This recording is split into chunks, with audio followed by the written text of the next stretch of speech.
रहे हैं।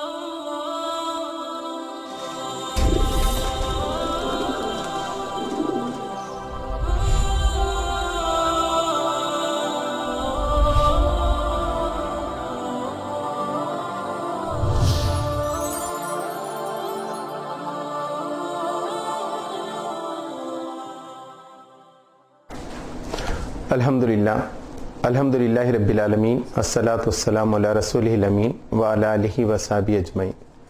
अम्मा बाद फ़क़द क़ाल अल्लाहु तबारक व तआला फ़िल क़ुरानिल हकीम वल फ़ुरक़ानिल हमीद। औज़ु बिल्लाहि मिनश शैतानिर रजीम। बिस्मिल्लाहिर रहमानिर रहीम। इन्नद-दीना इंदल्लाहिल इस्लाम। सदक़ल्लाहुल अज़ीम। भाइयों और बहनों, जमात इस्लामी हिंद महाराष्ट्र 12 जनवरी से लेकर 21 जनवरी तक एक मुहिम मना रही है जिसका उन्वान है, जिसका शीर्षक है इस्लाम बराए अमन, तरक्की और नजात। हिंदी में उसका नाम होगा शांति, प्रगति और मुक्ति के लिए। आज हम ये बात आपके सामने रखना चाहते हैं कि हर इंसान ये चाहता है कि दुनिया में कामयाब हो जाए, उसे शांति मिले, वो दुनिया में प्रगति कर सके और मरने के बाद उसे मुक्ति मिल सके। हर एक आदमी की यही धारणा है और इसी की फिक्र में वो लगा रहता है। अब सवाल ये है कि अमन कैसे पैदा होगा, शांति कैसे आएगी। इसके लिए ज़रूरी है कि हमारा मन परिवर्तन हो, हम ये जानें कि हम कौन हैं, इंसान होने की हैसियत से हमारी क्या हैसियत है। कुरान मजीद इस सिलसिले में हमारी रहनुमाई करता है। वो ये कहता है कि तुम सबके माता पिता एक ही माता पिता हैं, इसलिए तुम आपस में भाई भाई हो। दुनिया में चाहे किसी इंसान का धर्म अलग हो, जात अलग हो, रंग अलग हो, भाषा अलग हो, वो दूसरे इंसान का भाई है। इस्लाम ये पैगाम देकर सारे इंसानों को जोड़ देता है। दूसरा वो ये कहता है कि तुम सब मिलकर अल्लाह के बंदे हो, इसलिए भी आपस में भाई भाई हो। ये दोनों चीजें जब इंसान के सामने रहेंगी तो अमन पैदा होगा।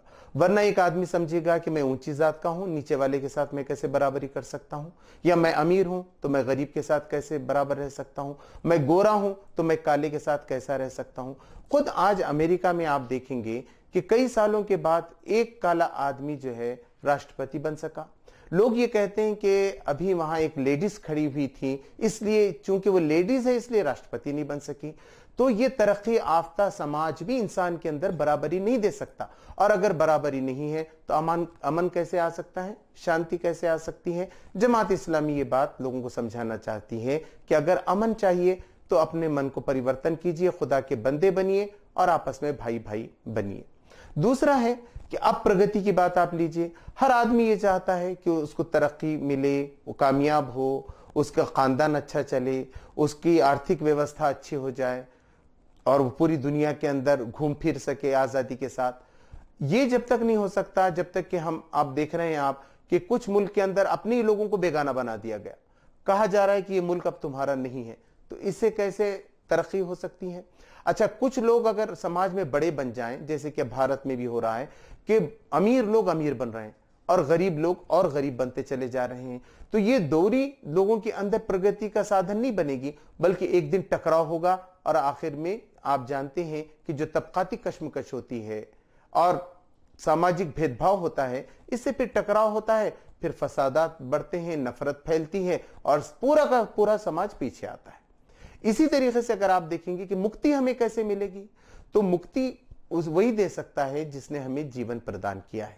खुदा ये बात बताता है कि देखो, हमने तुम्हें वीर्य की एक बूंद से पैदा किया, फिर तुमको अच्छा हंसता खेलता इंसान बना दिया और फिर तुम मरकर मिट्टी हो जाओगे और लौटकर हमारे ही पास आओगे। तो सवाल यह है कि मरने के बाद क्या होता है।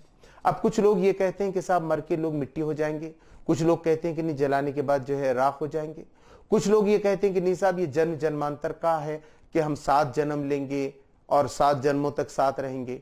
कुछ लोग कहते हैं कि नहीं, 33 लाख करोड़ योनियां हैं जिसमें इंसानों को रहना पड़ेगा। तो ये सारी बातें एक साथ कैसे हो सकती हैं। कुरान मजीद ने यही बात कही, अम्मा यतसाअलून अनिन नबइल अदीम अल्लज़ी हुम फीही मुख्तलिफून। ये किस चीज के बारे में में गोइयां कर रहे हैं, डिस्कशंस कर रहे हैं। क्या उस बड़ी खबर के बारे में जिसके बारे में खुद इनके अंदर एकता नहीं है। हर आदमी का विचार अलग है, मरने के बाद क्या होगा। तो हर आदमी के विचार के अनुरूप उसकी मुक्ति नहीं हो सकती है, बल्कि हमें बैठकर ठोस तौर पे सोचना चाहिए कि मुक्ति का सही रास्ता क्या है। ये सारे धर्म हमारे सामने हैं, उसके अंदर सच्चा धर्म कौन सा है?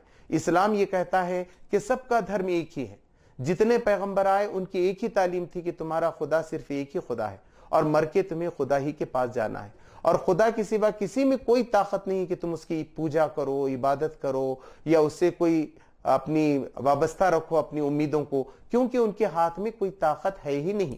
देने वाली ताकत अल्लाह की है, जिंदगी देने वाला, मौत देने वाला, खुशी देने वाला, रिस्क देने वाला, औलाद देने वाला, ये सिर्फ अल्लाह तबारक तआला है। अगर आपका ताल्लुक अल्लाह तबारक तआला से जुड़ जाता है तो आपको अमन मिलेगा, आपकी तरक्की होगी और आपको मुक्ति मिलेगी। हम यही कहते हैं, या अय्युहन्नास उबुदू रब्बकुमुल्लज़ी खलक़कुम वल्लज़ीना मिन क़ब्लिकुम लअल्लकुम तत्तक़ून।